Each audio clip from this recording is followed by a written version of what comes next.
to Copperhead Customs. What are we doing today? Well, stick around and you'll find out.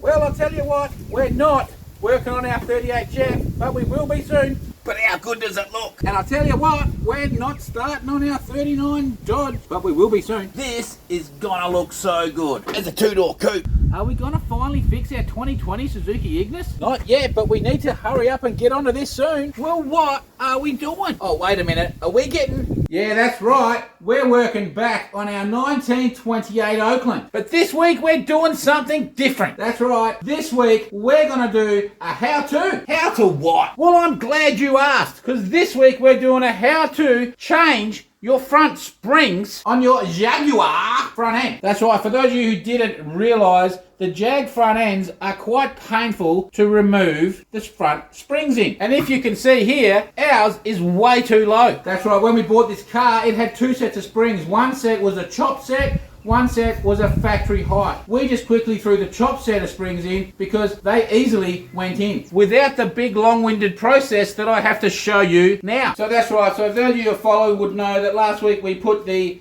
shortened springs in on our front end and it is way too low. We cannot get any steering without guards scraping. So what we have to do is we're going to put the stock height springs back in it, and if it sits too high we'll change the profile of the tyre and put a smaller profile tyre on. But that being said, the Jag springs are set up, they are quite long, and they are set up with a base plate that has 6 bolts in it that bolts up from underneath. There is no way of getting spring compressors or anything in the front suspension to install them. So there's two ways you could do it. You could either put your springs in a set of spring compressors, compress them and tie them up somehow with wire or cable ties, cross your fingers that they don't let go. But before you did that, if I was you, I would probably go and make sure that your wheel was current. Because if they did let go, you're in big trouble. So of course that's how we're going to do it. No, we are not. No, we're not doing it that way. We will do it the proper way. So the proper way is you go and get yourself a 3-foot length of 3/8 UNF rod, all thread, booker rod, whatever you want to call it. There's various names. If you can get high tensile, I would recommend it, but we could not get any high tensile ordered in, so we are crossing our fingers that normal will work. So what you do then is you take one bolt out of the bottom, put a length of your all thread in, put the nut on and do it up. Do that to all 4 of your bottom bolts. Then slowly release all the nuts, releasing your spring. Because we've got chop springs in, we don't have to go through the process of removing them. We can just undo our bolts and pull our short little springs out. But we have to go through the process of reinstallation. So for reinstallation, the process will be very similar. We'll sit our spring in, we'll have our 4 all threads, long all threads on, we'll stick our base plate in, we'll slowly do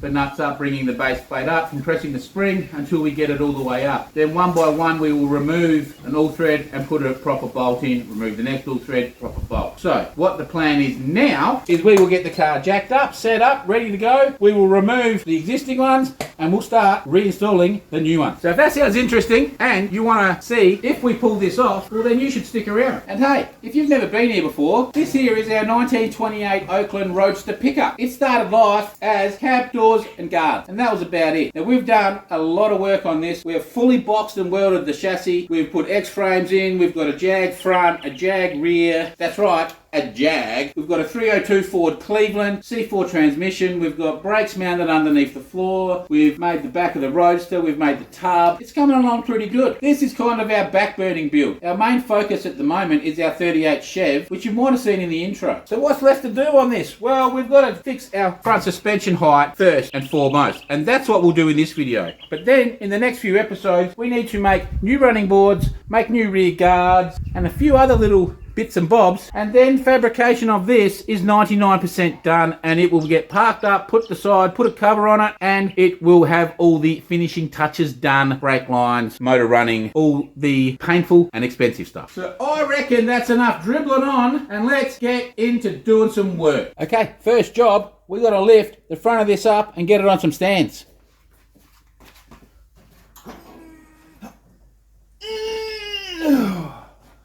Whew, that kind of hurt me back. Now that is done, we need to go cut our all threads. Okay, here is our all thread 3/8 UNF is the thread that we want. As I stated, try to get this in high 10 style. It'll be much more betterer. Anyway, we've only got mild steel because that's all we could get. That's all that was in Queensland. So what we've done here is this is 3 foot or 900 millimeters. We've marked a mark here on our bench at 220 millimeters, which is what we will cut them at to get for the same. Like I said, 3/8 UNF. So let's quickly cut these. The reason I've done this, it just saves measuring them 4 times.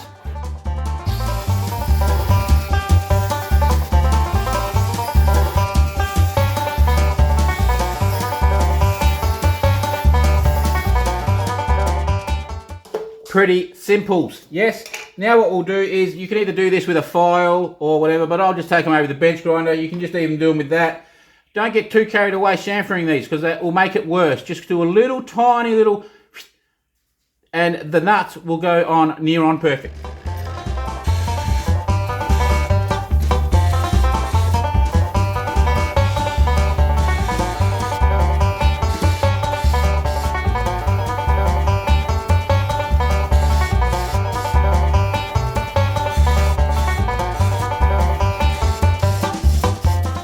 Just like that, they're done. Alrighty, so there we go. That's what we want them to look like. Now, you have 2 options here. You can either put 2 nuts on the other end to drive these in, okay, so you can get them up nice and tight. Or you can have one of these little arrangements. You stick your rod in here, in this hole, put your socket arm on there. When you tighten it, that goes on and clamps onto your threaded rod or whatever you want. So this is like a stud doer-upper type arrangement. So if you haven't got one of these, put 2 nuts on, tighten them together and do it that way. Anyway, now what we will do is we'll go pull the plates off with the 4 bolts, pull the little chopped springs out. Then what we will do is we will do some measuring to see what the difference is in the length of those springs to see what our height difference will be. And we went and bought 6 new bolts for each side, 6 nuts, 4 for here and 2 if we wanted to do the locking bolt arrangement. I think for everything it was around $15. Let's get to work. Okay, hopefully you can see this pretty good. Now there's 2 bolts here that we haven't got them in, and then we've got these 4 here. These are the 4 we're going to concentrate. We're not too concerned about those other 2. So let's quickly pull these out. Now like I've said, I have chopped springs, so we can just remove this. There is not a lot of tension on these springs.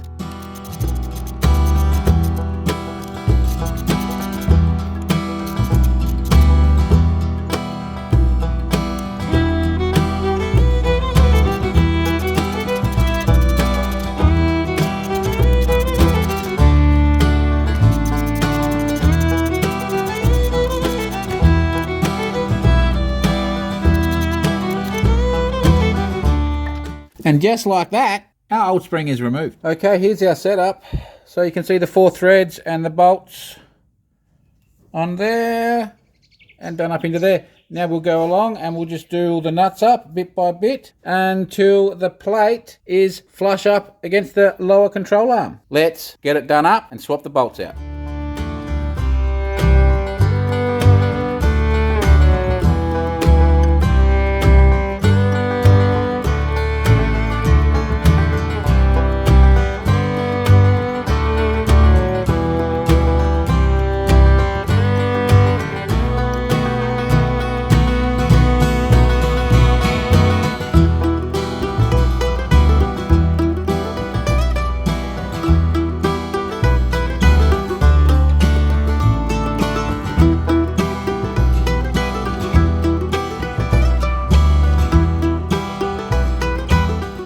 As you just seen, we got all them done up. Now we're just going through and one by one removing the all threads and replacing them with the bolt. As we see, we've got 2 done.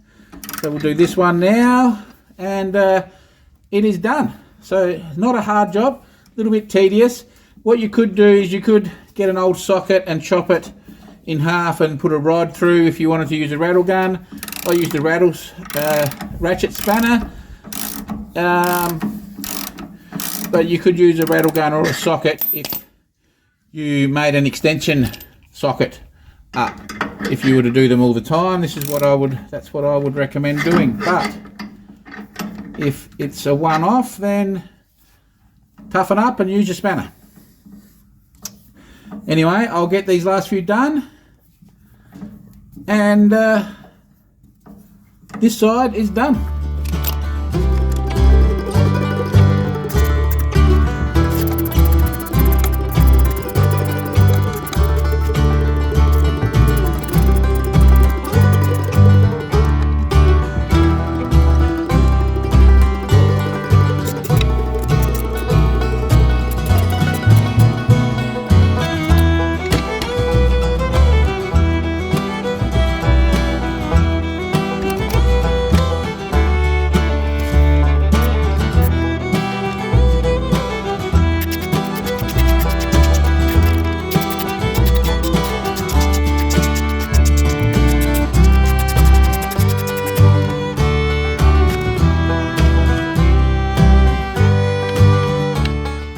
And just like that, that side is done. I'll quickly get the other side done and we will re-adjourn when I have finished. Alrighty, that is all done up. So let's get it off the stands and see what it looks like.